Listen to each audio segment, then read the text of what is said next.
welcome everyone to the Young Alumni Speaker Series with our guest today, Dixon McDonald.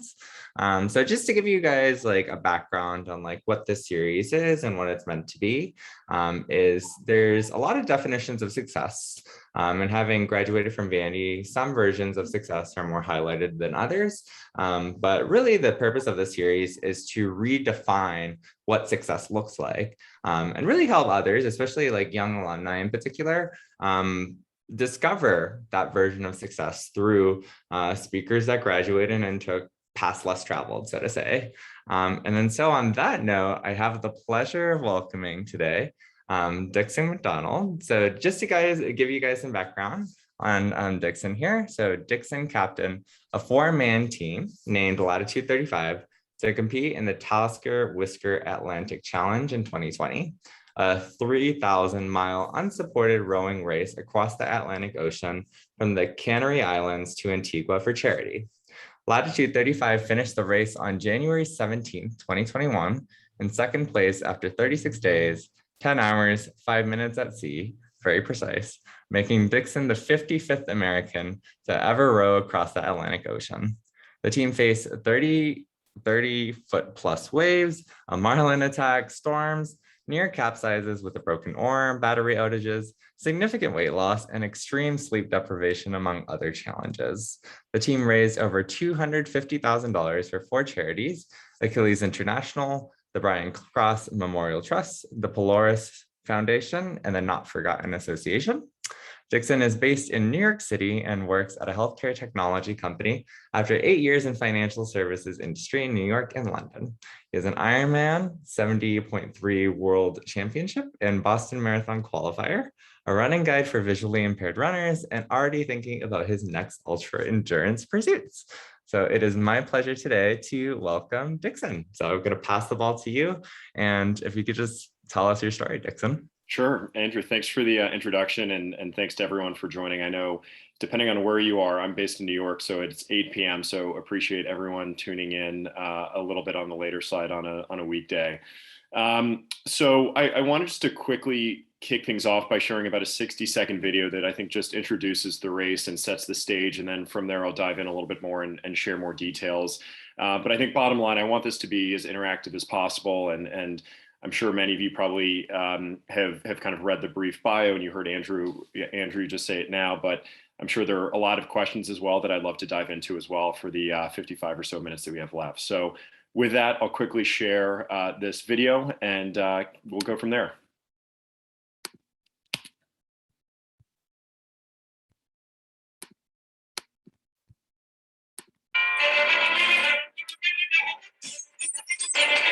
Nothing can prepare you for rowing an ocean. It's probably going to be the biggest thing I've ever done in my life. Big waves coming up behind me. There's a big guy there. Yeah, I love it.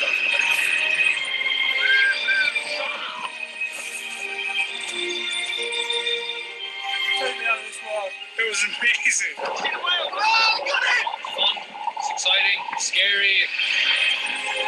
We started as the best of friends, finished as even better friends, and loved every minute of it.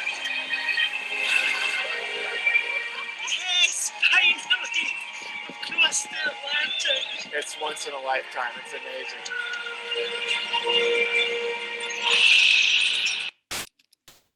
Great. So, and then I'm just quickly going to share, you saw some pictures of teams at the finish line. And so I'll just quickly pull up a picture of our team at the finish line when we successfully rowed across. At a high level, just to introduce the race. So the race itself is called the Talisker Whisky Atlantic Challenge. It's a 3,000-mile ocean rowing race from the Canary Islands to Antigua. It takes place every year in the middle of December. And for a 4-man team like ourselves, we anticipated that it would take us somewhere between 30 to 40 days to finish the race. One question that I typically get asked is why do you leave in mid-December? Isn't it freezing? But it's actually far enough south that it was the conditions were very hot throughout the entire crossing.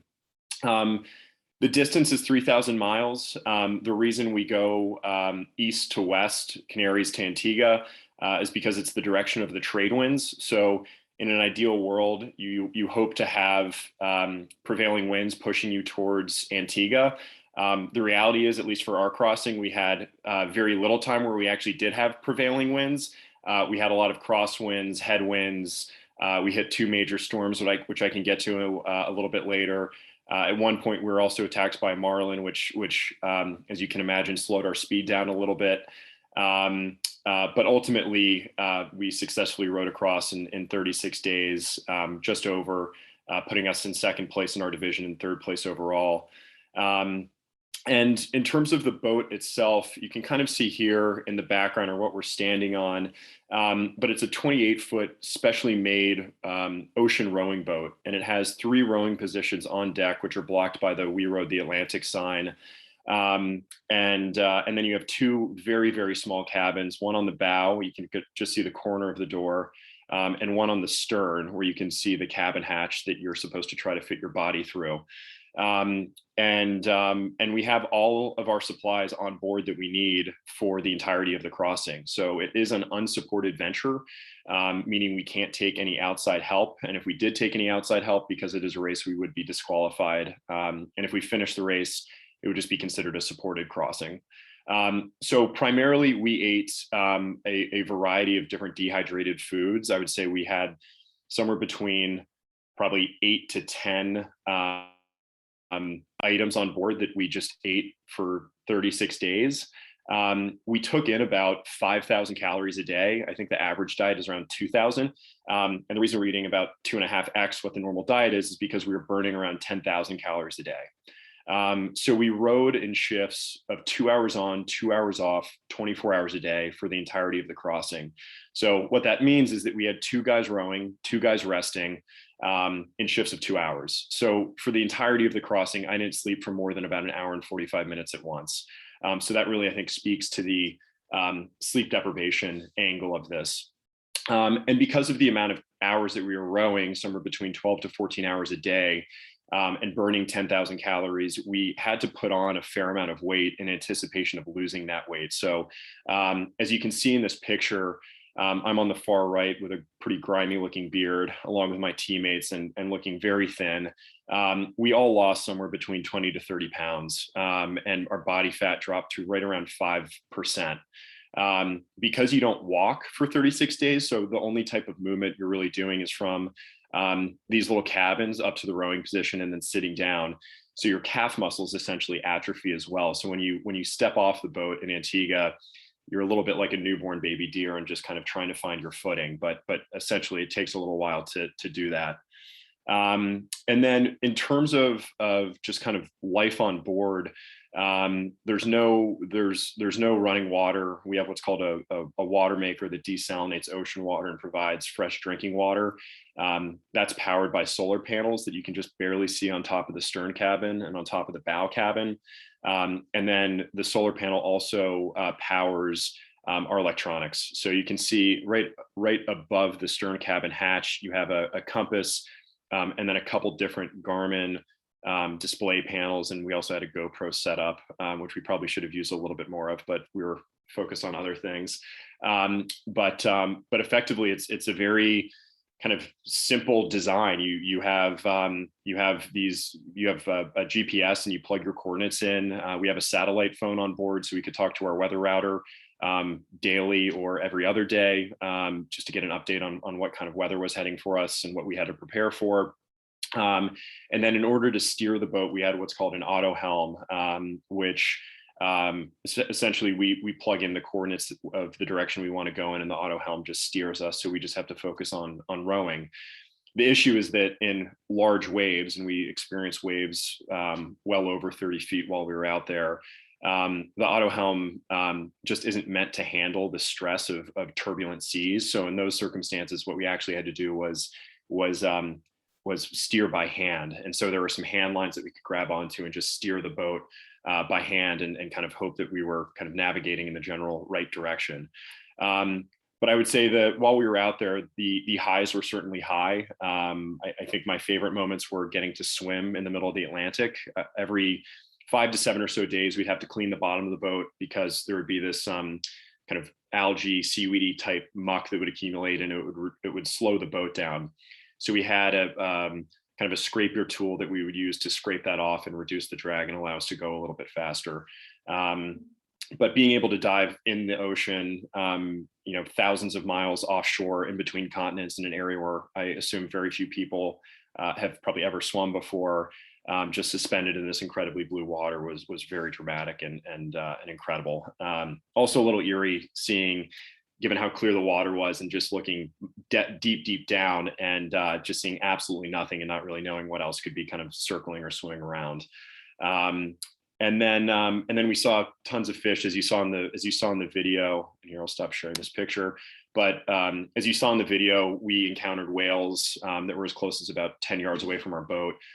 Pods of dolphins, up to hundreds of dolphins swam by us at one point.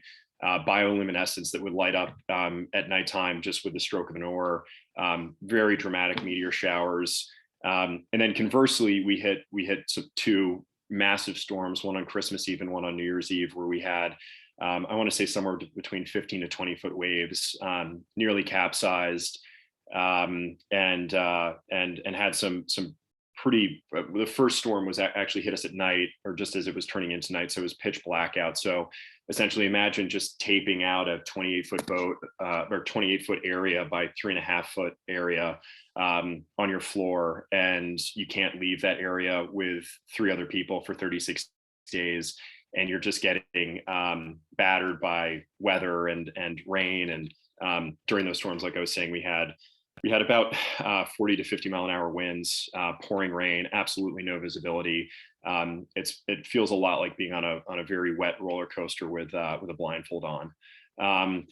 But ultimately, we were really lucky in that we were able to kind of get through the various challenges that we encountered out there and finish the race 36 days later. And what's incredible is as you look at just the diversity of this race, we were a 4-man team, but you have solos that do this, 2, 3, up to 4-man teams.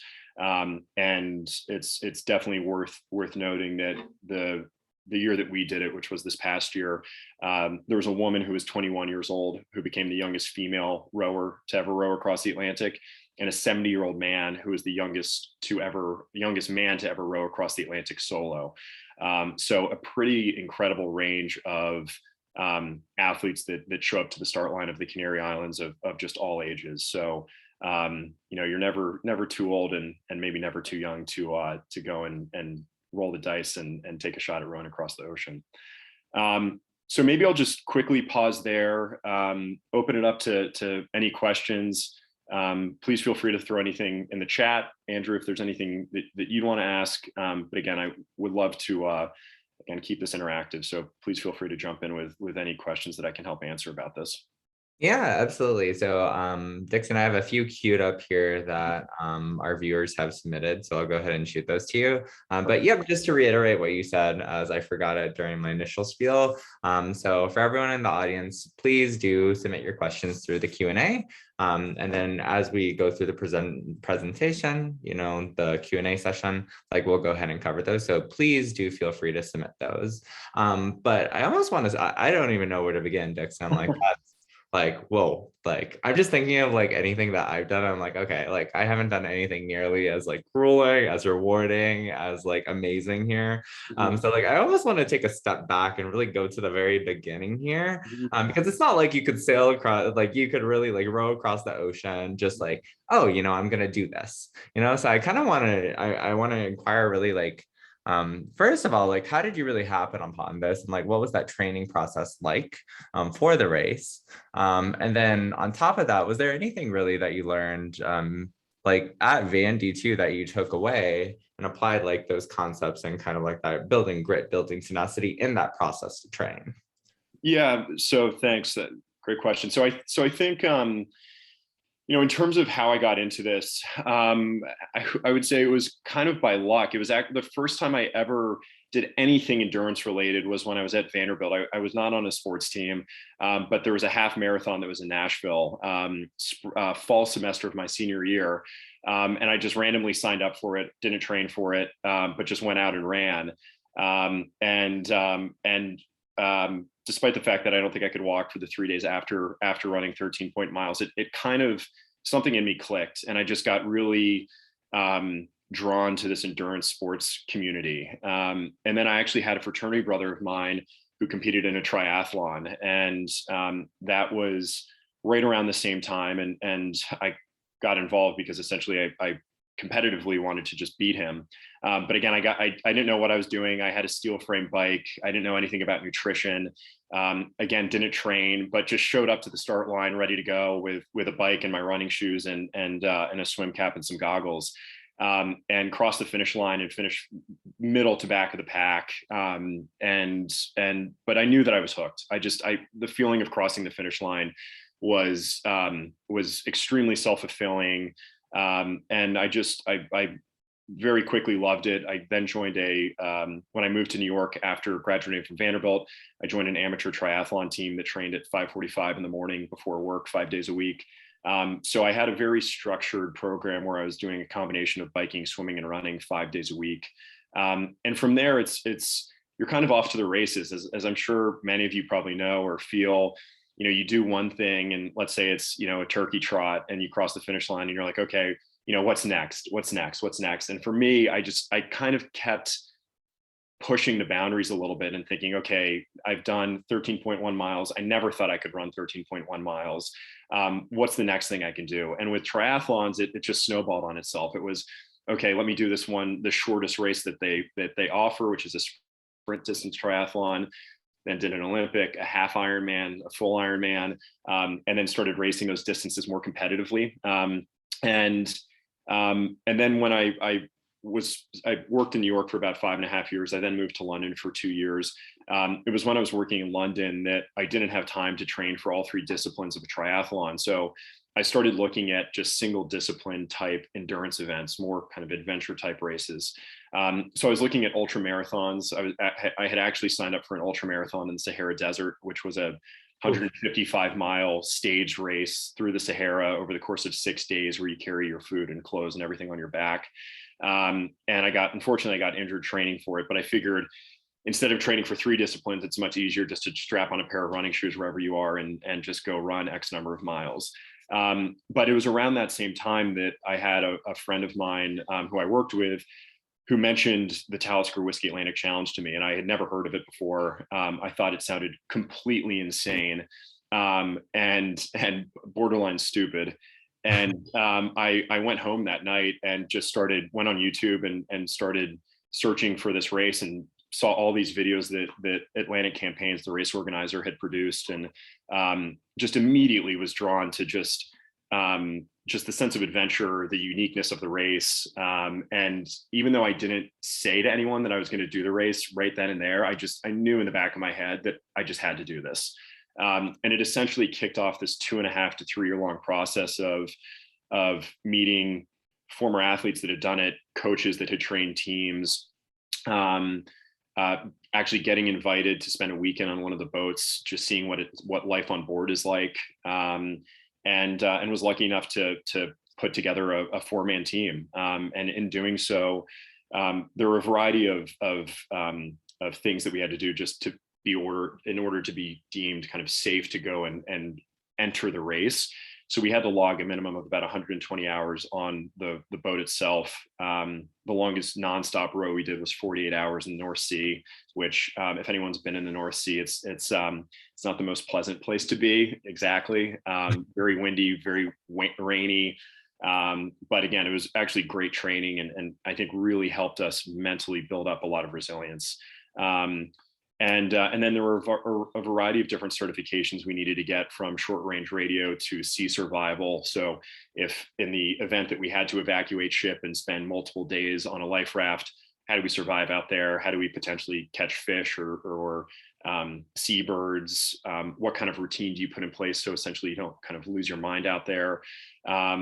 Just all these things that kind of go into making sure that you're physically and mentally prepared for pursuing this endeavor.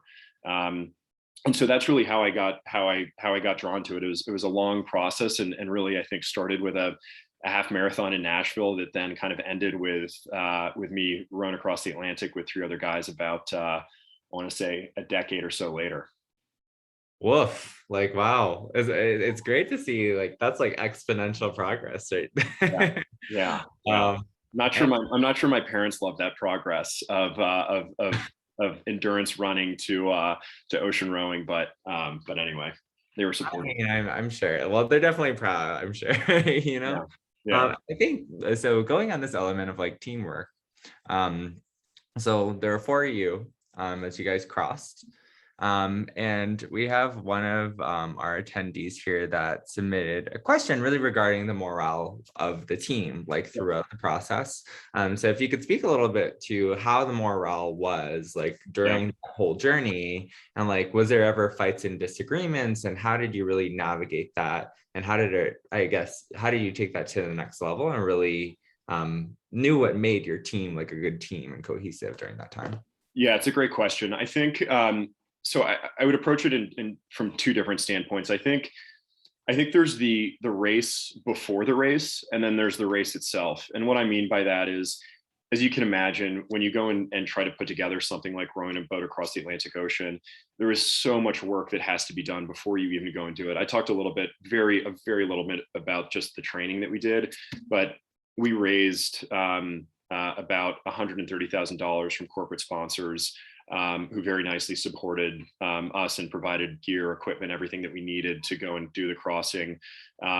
We also, in the process, were lucky enough to raise over $250,000 for 4 charities. And so, you know, it's not a guarantee when you start planning this that you'll even get to the start line, just because there's so many things that need to be done in order to ensure that you're getting there safely. And so when it comes to the morale, you know, we had a lot of headwinds going into this. COVID hit about 9 months out from us starting the race. So right off the bat, we'd already put in a significant amount of time training, preparing, and with 3 of my teammates being based in London, and I had moved back to the States before March of 2020. It was spring of 2019 when I moved back for work. But my 3 teammates were still London based. So there was a period of time where we actually couldn't even travel to see each other either.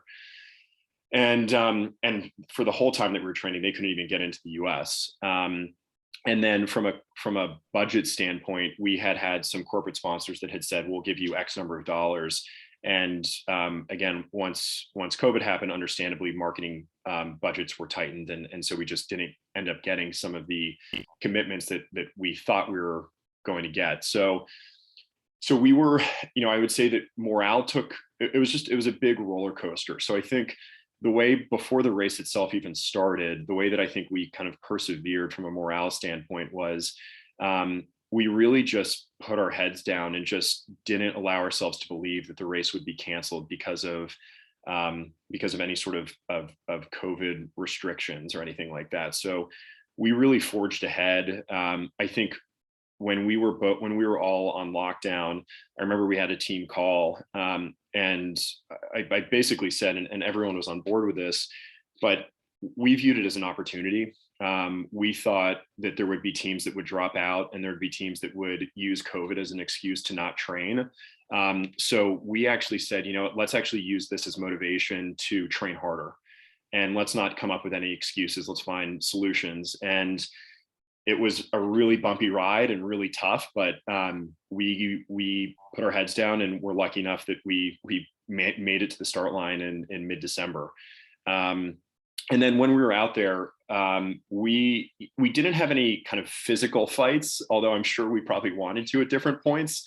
But I think we viewed fights as being something that would slow us down. And we just frankly wanted to get off the boat so badly while we were out there that we didn't want to do anything that would slow our progress.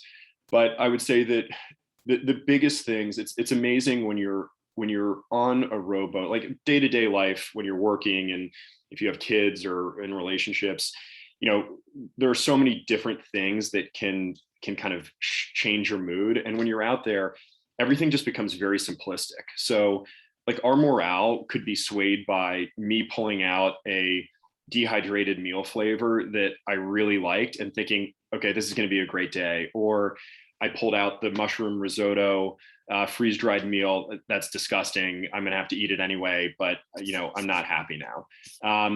To us having getting a weather report on Christmas Day after we had just come through a storm saying that the next week or so would be dead flat and really hot. And when you hear that initially, you think, well, if it's flat, that means there are no waves. And so that's actually really nice to be rowing when it's not that wavy. But if there aren't waves, it means that progress is really slow. And with no tailwind,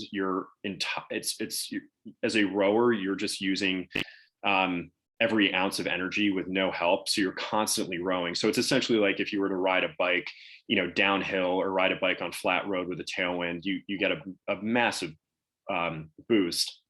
But when you're out there for, let's say it's a week where we had very little wind and very little waves, it just becomes backbreaking. And also during the day, it's just excruciatingly hot. So the cabins, I don't have a picture of the inside of them right now, but the cabin doors need to be closed because in the event of a boat capsizing, the boats are made to self-right. So they'll turn themselves back over. The issue though, is if you have a cabin door open and the boat flips, the cabins will fill with water and then the boat will not self-right.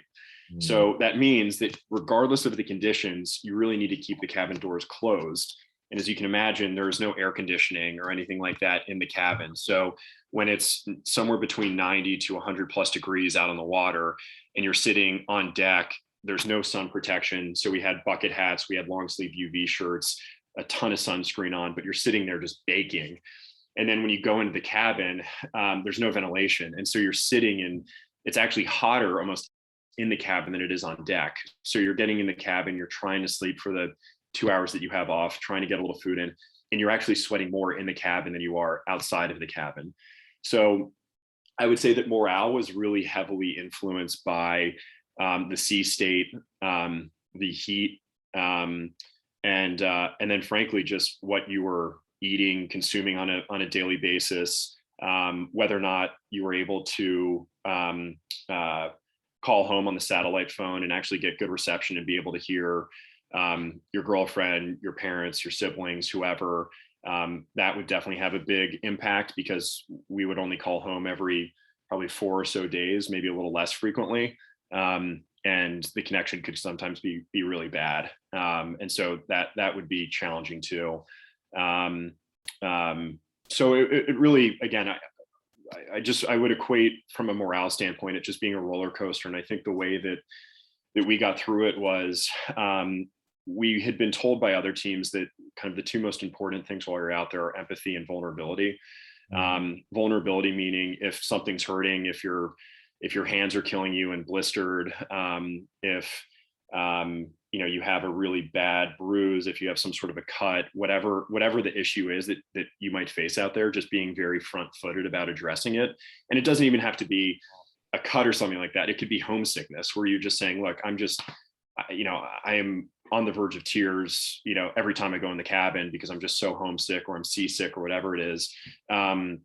Just being open about that so we know how each other are feeling and how we can support each other. And then empathy was crucial because we were all in it together. There was no, if we got too mad at each other, it would just be destructive to the team in general. So I think we really tried to be as supportive as we possibly could. And if there were any flare-ups where, we said something, in a certain tone, you'd go into the cabin, you decompress, you come back out and, you say sorry for sounding like that or saying something like that. So I think that's typically how we addressed it. So it was a roller coaster, but again, you're in a very, intense, dangerous at times environment where it's only the four of you and your lives are literally relying on one another. So, I think we found a lot of support just by being around each other and knowing that we're all going through the same thing, maybe not at the same time, but, at some point over the course of the 36 days we were out there. Yeah, and rewinding on even before you guys started training together, what was that process like in identifying your team member? So did you know instantly that, oh, this guy at work is going to be a great team member to really row across the ocean with? Yeah. Or what was that like? How did you pick out the best fit for that team? So I had no prior rowing experience. I had never spent more than about 30 minutes on a rowing machine before I started training for this. So one of the first things I thought was, well, I probably need someone who knows how to row. But I kind of quickly realized that actually ocean rowing is so much different than river rowing, that having an elite river rower doesn't necessarily translate to being a good ocean rower. Also, in terms of putting a team together for something like this, it's pretty hard to find people that want to row across the Atlantic Ocean. So I didn't exactly have a line out the door of people saying, "Oh, I'm so excited, I really want to go do this." It was more me approaching people saying, "Hey, I'm putting a team together. Would you have any interest in doing this?" But I think what's most important, and I think whether it's a sports team or a business team, I think it's applicable to both. But from day one, I think the expectations were very clear. My vision for the team was, we want to win this race, and if we can set a world record in doing so, we'd love to take a shot at the world record, which was a very, very lofty goal. And would be very contingent on the weather conditions that we faced out there, which unfortunately ended up being a little bit more treacherous than I think we had anticipated. But again, you can only control what you can control out there, and weather's not one of them. So I was looking for people that had some sort of athletic background in the endurance world, had been tested to some extent, whether it's rowing, cycling, running, swimming, just some sort of experience where they had just gotten to the point in a race or some sort of endurance pursuit where you're just pushed well beyond what you think you're kind of physically and mentally capable of doing. And so I think we got really lucky that we ended up having 3 other guys that not only had a lot of endurance experience, but 2 guys were actually ex-military. And had been officers in the British military and had done multiple tours of duty in the Middle East. So they brought, an incredibly valuable skill set of, I think the list is endless, but among other things, I think they're just natural born leaders. They know how to operate in incredibly stressful conditions. They have been away from home for extended periods of time, and just both mentally and physically are very resilient and trained to handle situations that the rest of us might not necessarily be equipped to handle, myself included. And so 2 of my teammates were great from that standpoint. And then my 3rd teammate had some rowing experience when he was in the equivalent of high school in the UK. And then he was a rugby player in college. And then he actually became an incredibly strong amateur cyclist in the UK. And so he was really the engine of our team. But I feel like when we put this team together, we were very aligned on what our goals were from the start, which was to win the race. And so from a training standpoint, it was great because we just knew that we had a coach who was our strength and conditioning coach. We also separately had an ocean rowing coach. But I think we really used, I was talking about training in kind of the height of COVID. One way that we stayed motivated was we each had the same rowing machine workout on a given day. And so we take a screenshot of our times or our scores, whatever you want to call them, at the end of the workout. And we had a WhatsApp thread. And so we'd send them around, and that was just a really good way to hold each other accountable. We also had weekly team calls. And then when the borders started reopening a little bit, I was actually able to go over there and work remotely. And we were able to get our hours on the water done. But I think everyone had, in addition to being, athletic, I think everyone was also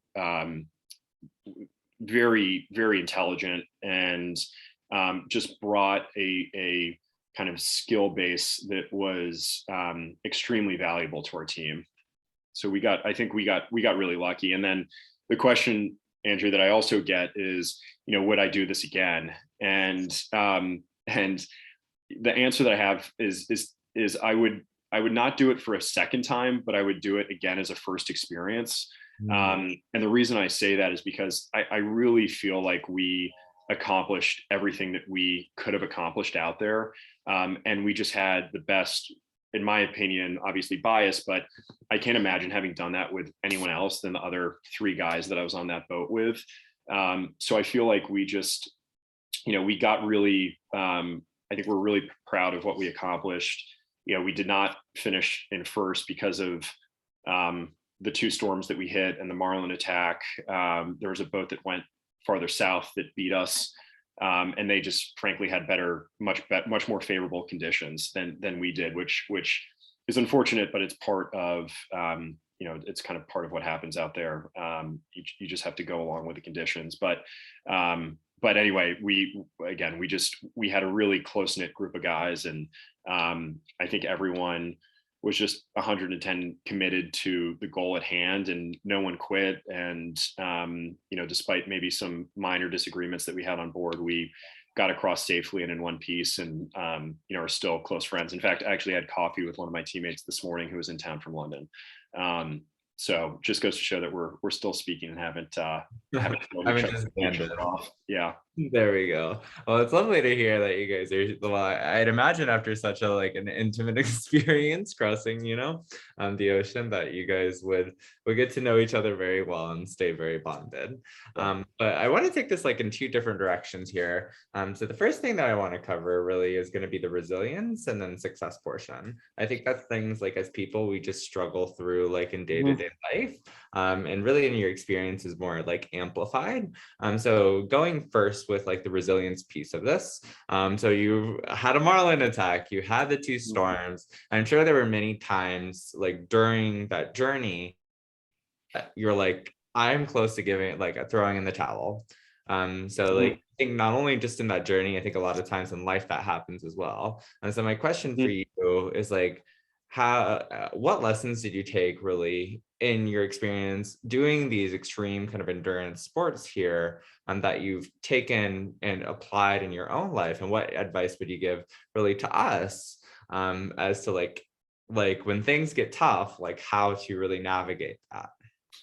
Yeah, I think a couple of things. I think just one phrase that I just had ingrained in my head was, "This too shall pass," just meaning that regardless of what you're going through right now, it's going to be over at some point, and you're going to get through it, and you're going to be sitting in your apartment and, ordering food and talking to your parents and everything.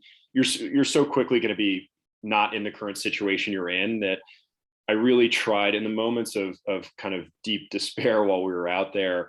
I really just tried. I think you have to have a very clear vision as to why you're doing something like this.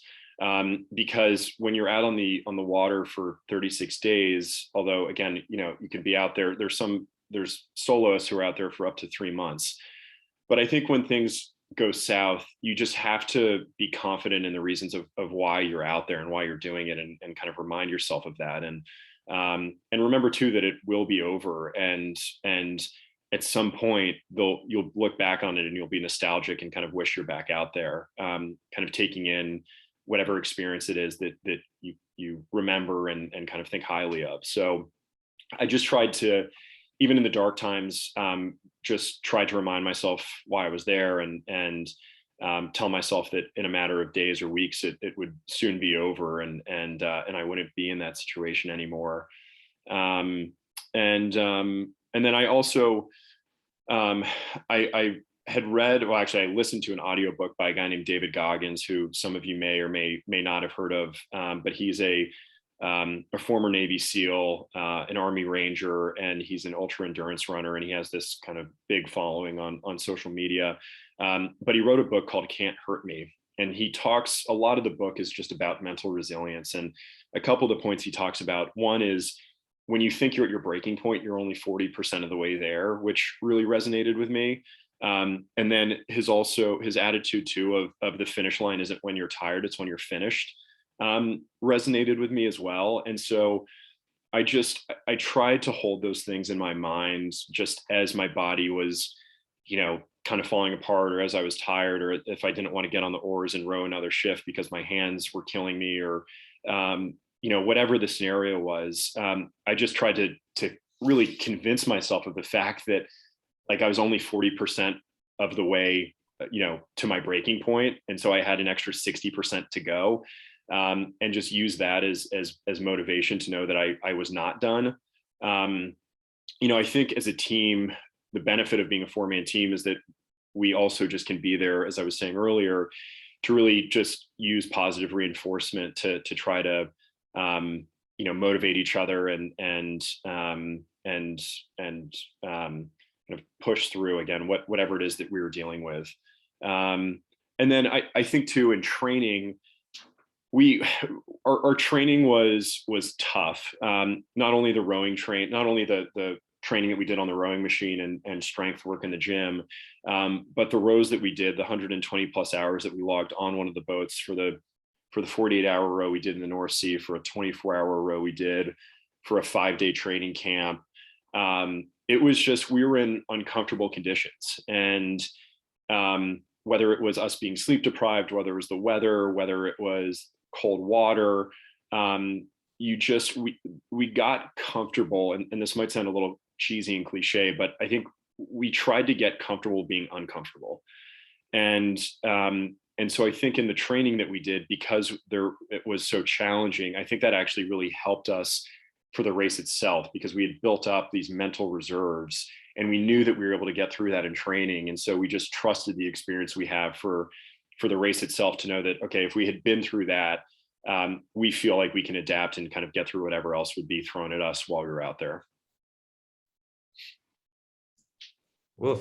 That was like a lot of good advice there. I just want to package it up, and there's a question in the chat that kind of relates to that. It's like, have you considered writing an inspirational book about your experience? So I just want your hot take on that one, and then we'll do one more like fun question and delve more into the success route. Yeah, of course. Sorry, my computer somehow got unplugged here. So on the book topic, yes, I would absolutely love to write a book. I think it's a little bit about, part of it is just kind of finding the time, but I would absolutely love to write one. I think secondly, I actually had tried to have a documentary made about our team before this whole thing, before the race even happened, because there are very few documentaries about ocean rowing. And for anyone on here, I am just a massive outdoors enthusiast. So if there's anything about climbing, I don't know, for those who saw the movie Free Solo about Alex Honnold, like my mind was just like blown against the side of the movie theater wall. More recently, there was a movie called The Alpinist that recently came out about a Canadian climber named Marc-Andre Leclerc. So I am very drawn to just these extreme adventure and anything about Everest and K2 and these big mountains. But I'm very drawn to these adventure stories. So and documentaries. So I had tried to have a documentary made, but as we were making progress on that front, unfortunately, March 2020 rolled around, and that really kind of killed any aspiration of trying to get any real kind of filming done, since we were all locked down. And then once things had started to ease up a little bit, it was a little too hard to get any sort of film crew involved in that. So yeah, I would love to write a book about the experience again. I think it's just a matter of kind of finding the time, but it's absolutely something I've done. And in place of that, I think I've been lucky enough to do some talks like this at the high school I went to, the elementary school I went to, and some other places. So I've really enjoyed speaking about this. But again, long-winded way of saying I'd love to do something on the writing side of things. It's just going to come down to figuring out the time to do it. Well, I think the next thing on like your checklist here should be New York Times bestseller. I would love that. Yeah. I'm just saying, like Allison here, she has a good idea with this book. So nice traction there. But we also have a question about the Marlin Attack. So do you mind describing like what that experience was like? Yeah, of course. So the Marlin Attack happened when we were about 2/3 of the way through the race. So we were 2,000 miles in, 1,000 miles to go. It was right around, I want to say noon or 2 p.m.-ish. My teammate and I were rowing, and we had our two teammates that were resting in the bow and stern cabin. And all of a sudden, it felt like we were rear-ended by a car. The hull of the boat pretty much lifted out of the water and kind of shifted, like moved places. then there was like a second pulse where the boat kind of lifted and moved again. And my teammate and I immediately dropped our oars. We thought we were being attacked by a great white shark, because the intensity and force by which the boat was hit clearly wasn't something that we had just run over. Like, it was very clear that there was something attacking us. So we dropped our oars. We had no idea what was going on, but the kind of jolts or what felt like being rear-ended stopped. And then my teammate, who was in the stern cabin, woke up. We were yelling at him just because we didn't know what had happened, but we just wanted to make sure that he was okay. He didn't really know what was going on, but he said that there was a spike that was coming out of the floor of the cabin. And so what we realized very quickly was that a marlin had attacked our boat. Its bill had gone through the hull of our boat into our stern cabin. It missed my sleeping teammate's leg, this is one of my teammates who'd been in the military, missed his leg by about that much, and snapped off the marlin. So what we now had was, we were 1,000 miles offshore, well out of helicopter range, with a marlin's bill, about 8 inches of it, sticking into the cabin, and we had water gushing into the stern cabin.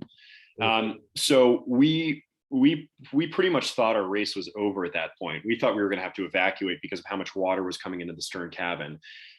So what we ended up doing was, we got a pump out, and we started, my teammate who was in the stern cabin started manually pumping water out. We called our weather router.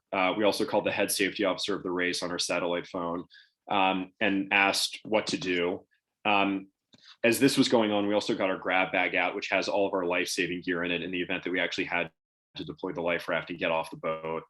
But what we ended up doing was, we cut in half one of our dehydrated food packets, and we took epoxy resin. We then hacksawed off about 6 inches of the marlin's bill that was sticking into the cabin. We put the epoxy resin over it. We put this half of a food like bag over it that acted as a patch, and that essentially stopped the water from coming in. And then one of my other teammates jumped over the side and put a putty, like an epoxy resin putty, into part of the hole that was still sticking out from underneath the boat. So there was still about 2 inches sticking out underneath the boat, and there was some water that was getting kind of around the edge of what was sticking out from the bottom of the boat. And so we again just used epoxy resin to stop it, but we still rode 1,000 miles with about a few inches of this marlin's bill sticking out of the bottom of our boat. And I'll very quickly, you can actually see in this picture.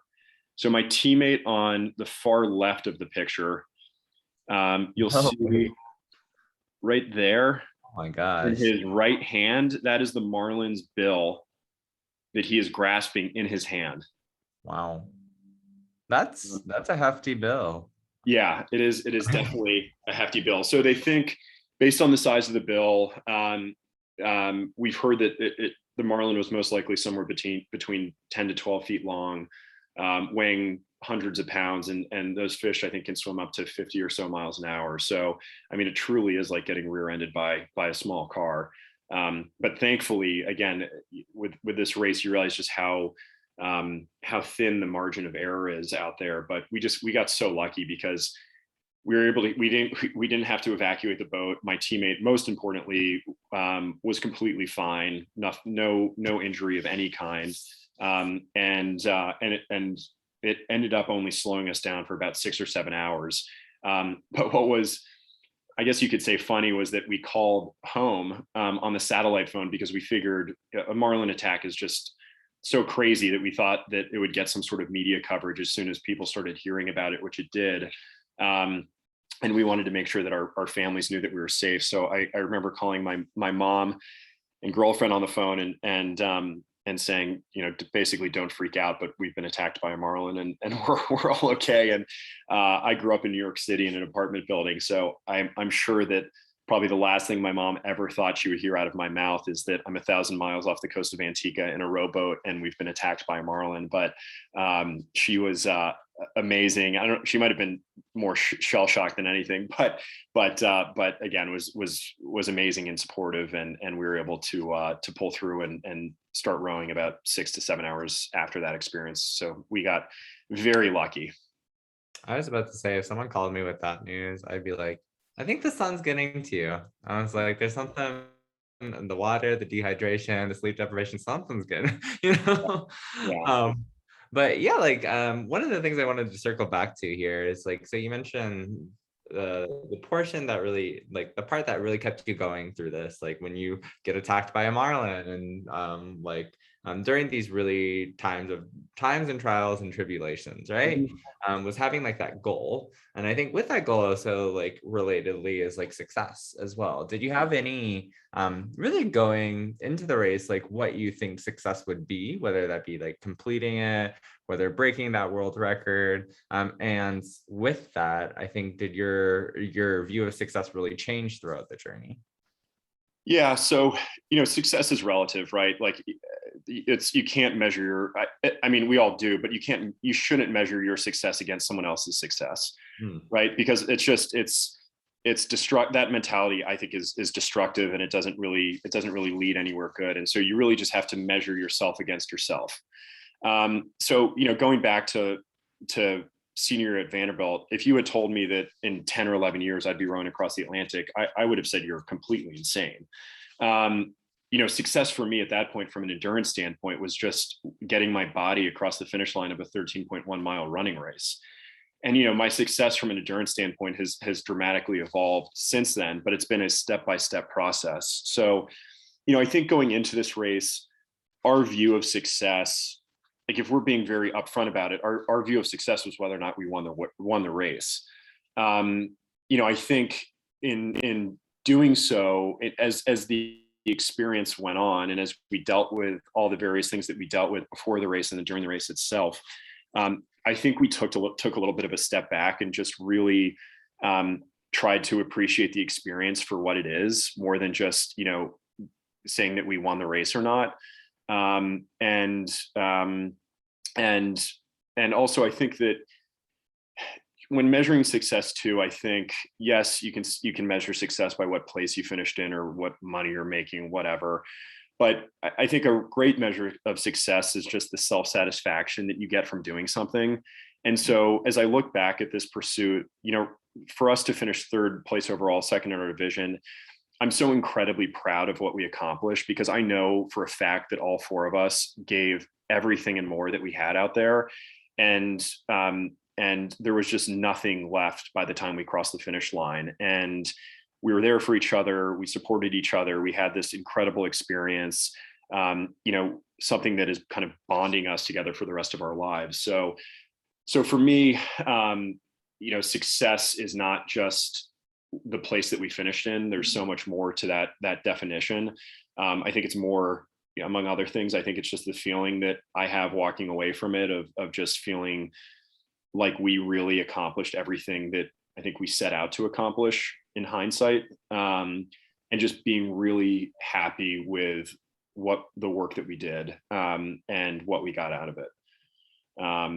But I know others will have a different definition of success. But again, I think, we all have different benchmarks that we set for ourselves, and it's really it's about, checking those things off and then kind of resetting that benchmark for yourself. And as you continue to achieve those things and reset the benchmark, it only gets higher and higher. And I feel like that's kind of how I found myself at the start line and then at the finish line of this race.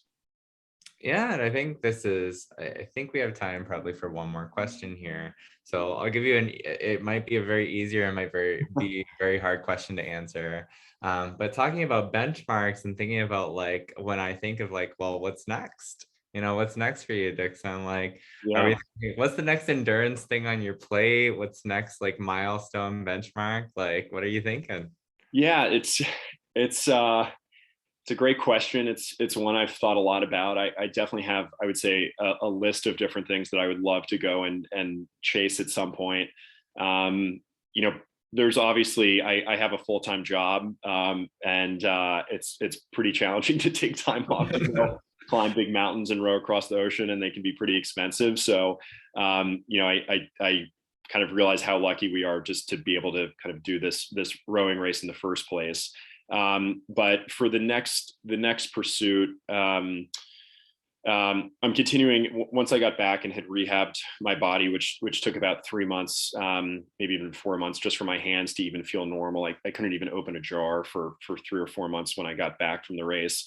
So I spent 3 or 4 months rehabbing, and just kind of getting in the gym and getting my mobility back, and then started training for triathlons again, and did a half Ironman back in September. I have another one coming up in December, and then I'm hoping to try to qualify for the Ironman World Championships in Kona next April. So that is just kind of day to day what I'm doing from a training standpoint and focusing on. But in terms of ultra pursuits, there's a race called Race Across America, which is a cycling race across the US that you can do as a solo or as a multi-person team. I'm definitely interested in that. I've thought long and hard about climbing Everest, and spent a lot of time researching it. I don't know if the risk is worth the reward right now. I also think that unfortunately, there's a lot of overcrowding on the mountain. It's become very commercialized. It's a mountain that I would describe as being pay for play, meaning if you cut a check, you can pretty much get on the mountain and go do it. And obviously, that leads to inexperienced climbers being on the mountain. And so, I'm not sure if I'm willing to take that risk right now. I think if the Nepalese government potentially restricted visas, then I would be much more interested. But I don't think that's going to happen because they're focused on making money. So in the meantime, I think Race Across America could be potentially the next one. And I've looked at swimming across the English Channel, have looked at other, I feel like I have some unfinished business at this ultra marathon in the Sahara Desert that I was supposed to do and got injured for. But, there's so many incredible adventures out there. And I'm kind of chomping at the bit from my apartment in New York to get out there and chase more of them. But I think my ocean rowing days are probably one and done right now. But really, really happy to have done it, and just feel really fortunate for the experience. Yeah, and what a great note to end on there. Everyone, Dixon McDonald, thank you so much for joining us. Fantastic talk, very inspirational. I have a couple of special forces friends here that maybe will help me. I'm not trying to do a thing across the ocean, but a 5K will be enough for me. 5K is great. And again, as someone who had only run 13, as a senior in college, I can confidently tell anyone on this call that, from whether it's a 5K, a turkey trot, whatever, it's all within reach. It's just about the mindset. So thank you guys for having me, and thanks to everyone for dialing in. I really appreciate the time. And if anyone wants to connect separately, please feel free to reach out. We'd be happy to answer more questions offline.